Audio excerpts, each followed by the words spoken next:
சபரிமலை பயணம் தானப்பா சாமி வழி துணையா வந்து சேரப்பா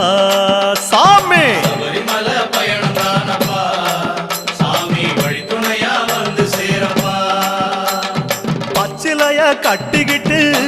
ஐயப்பா மேளத்தாளம் கூட்டிக்கிட்டு ஐயப்பா சிந்தகத்தம் ஆடிக்கிட்டு ஐயப்பா சாஸ்தா உன வணங்கி புட்டு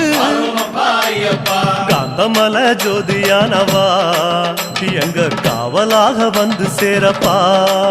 ஐயப்பா காந்தமல ஜோதியானவா எங்க காவலாக வந்து சேரப்பா சன்னதியில் கட்டுங்கட்டி ஐயப்பா சபரிமலை காடு தேடி ஐயப்பா